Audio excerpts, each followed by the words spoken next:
Hello students, in our last video we have learned how to find out the square root by two methods. One was by repeated subtraction and second one was by prime factorization. So before I continue the same, let's do question number 1 of exercise 6.3.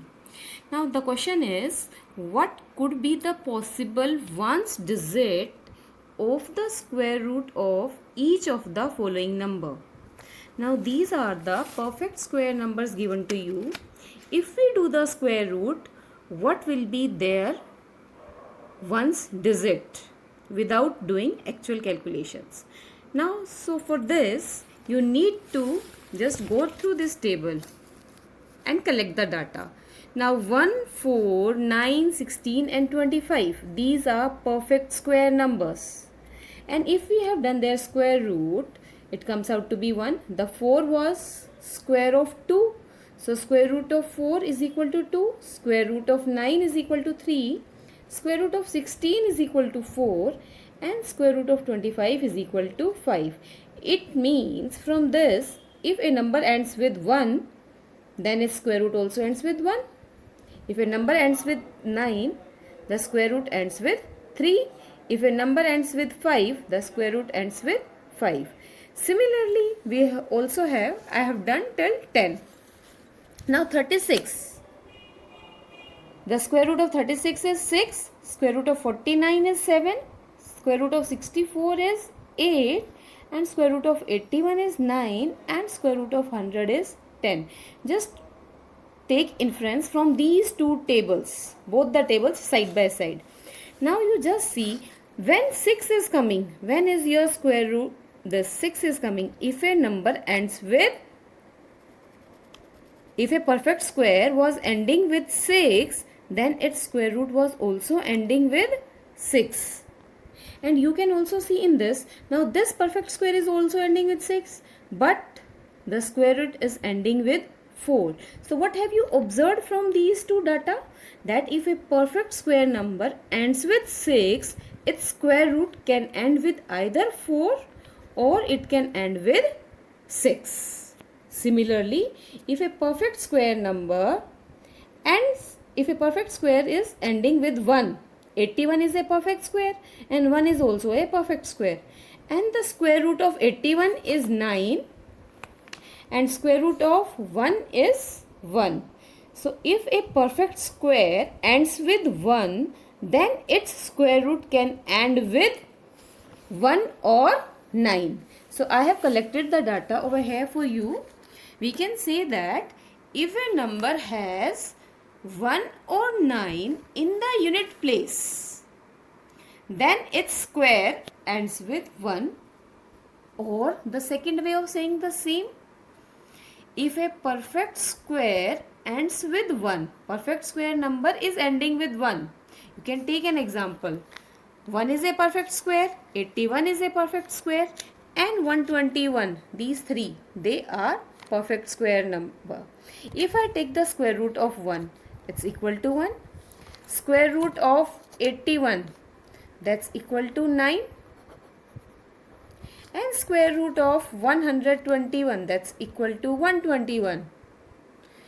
And square root of 361, 361 is also a perfect square and its square root is equal to 9. So you can see from here, if a perfect square, here all perfect square numbers are ending with 1, but their square root, they have two options, either 1 or 9. So we are not sure whether it will end with 1 or it will end with 9. So we have to write both the solutions. We can write it may end with 1 or 9.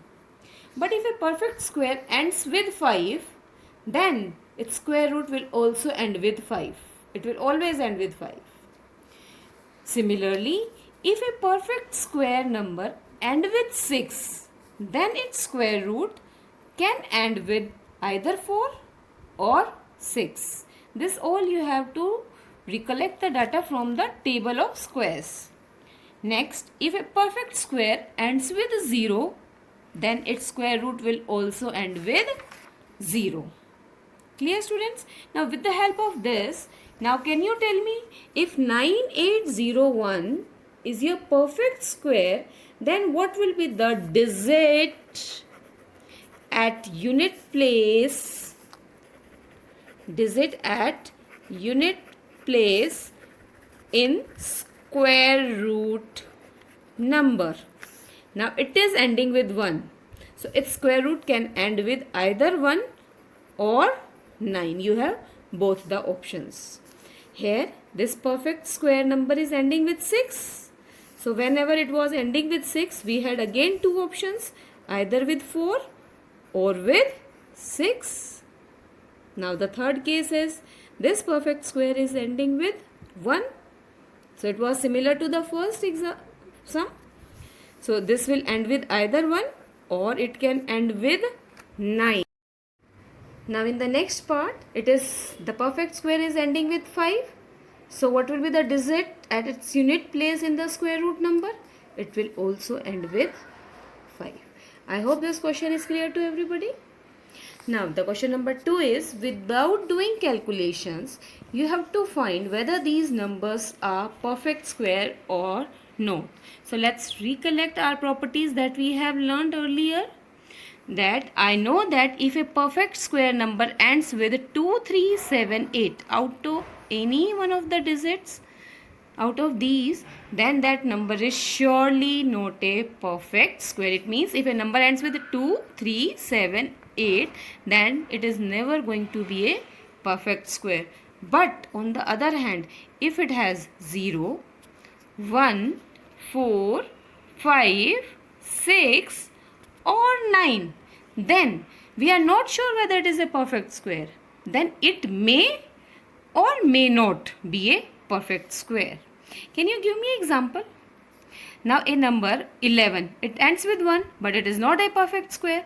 Whereas 81, this is also ending with 1, but it is a perfect square. So if a number ends with any of these digits, then it's may or may not. We are not sure.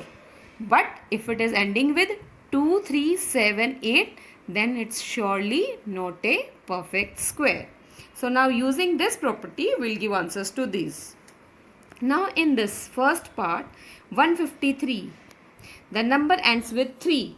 So it is surely not a perfect square. And give reason why it is not a perfect square, because it ends with 3. Next, 7. 257, 257. The number ends with 7. So surely not a perfect square. 408. The last digit is 8. Again is surely not a perfect square. 441. Now this number ends with 1. So you are supposed to write may or may not. We are not sure of this. It can be and it may not be. Clear? Yes, now in this some example you have to check, is 90 a perfect square? Now a number ends with 0. So if a number ends with 0, it may or may not be a perfect square. So how to check whether it is a perfect square or not? One method is, I told you, you can count the number of zeros at the end. If it is odd, then it is surely not a perfect square. But if it is even, then again we are not sure whether it is a perfect square or not. So for that we are supposed to do prime factorization.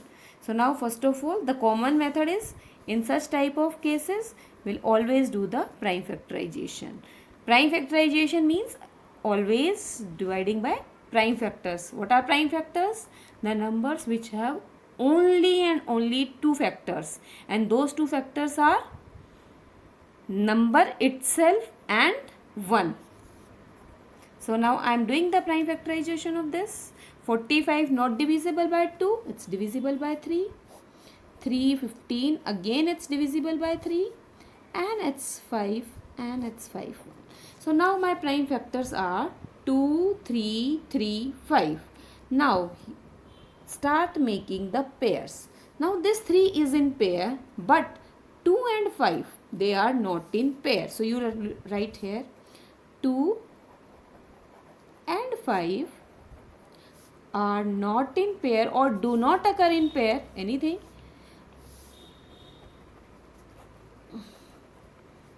are not in pair, so 90 is not a perfect square. It's not a perfect square. So what is our result? If all the factors are completing the pairs, all the factors are in pair, then only my given number is a perfect square. Otherwise it is not a perfect square. Now next comes the question number 5. But a question number 3 and 4 we have done in our earlier video, that is based on repeated subtraction and the prime factorization. So I am starting directly with question number 5 today. Now it is in this question we have to find the smallest whole number by which the given number should be multiplied so as to get a perfect square number. And after we are getting the perfect square, we are also supposed to find the square root of the obtained number, and the given number is 252. So we'll be doing the prime factorization of this. So whenever the case is of by what number should we multiply or by what number we should divide, whenever this is the question, multiply or divide, always do prime factorization. These type of sums can be done only with the prime factorization. There is no other method of doing it. So prime factorization of this.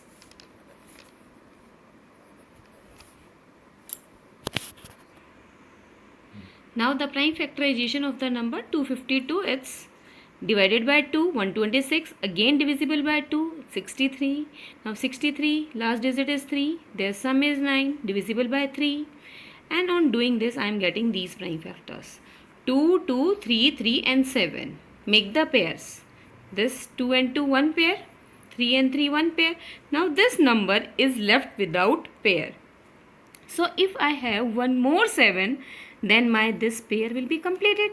And all the factors will be in pairs. So the number will become a perfect square. So what is my smallest number जो मुझे अब चाहिए to be multiplied? So one more 7 I need. So the smallest number by which it should be multiplied is 7. After that you will write here 252 and all the factors of 252. So it was multiplied by 7. So both sides you will be doing multiplication by 7. Here also one 7 is added to the left side and to the right side also you have added. Now make the sign of square root. This is the sign of square root, and this square root sign must go till the last digit. Similarly on the right side, you are going to make the square root sign, and just now I told you it must go till the last digit. So this was my last digit. This is first pair, this is second pair, and this is your next pair. So when you come out of the sign, you will be writing one time only this. 2 into 3 into 7. 7 3s are 21. 21 2s are 42. And this multiplication, so it's the perfect square number is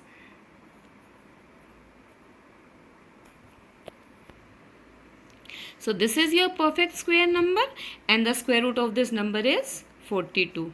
Students, you need to see this. Whatever numbers are not in pair, suppose there are 2 to 3 numbers, 1 2 is also extra, 1 3 is also extra, तो बेटा जो जो pairs में नहीं है वो सब यहाँ पे multiply में add होते जाएंगे. Okay, and the same process is to be repeated. Now the question number 6 is, find the smallest number by which the given number must be divided so as to get a perfect square number. Also find the square root of the square number so obtained. And the given number is 2800. I have taken the fifth part. Now how to do this? Again the prime factorization. Just now I told you whenever it is multiplied or divide, always do prime factorization. Now I have done the prime factorization for you. Make the pairs here only. 2 2 5 5. Now this number is left without the pair. So the smallest number by which it must be divided. अब क्या extra है आपके? ये सारे तो pairs में बन गए. So only this number is left extra. तो इसी से ही divide करना था. It must be divided by 7. 2800, whatever was the number, and write down all the prime factors over here. 2800, so it's equal to how many times 2? 1, 2, 3, 4. 2 times 5 and 1 times 7 I have written here. It was to be divided by 7. Divide on both the sides by 7. Now again the square root sign you will be drawing on both sides, and this sign will go till the last digit. Here this 7 and 7 cancel out. This is one pair, this is second pair, this is third pair. So when you come out of the sign, it's 2 into 2 into 5.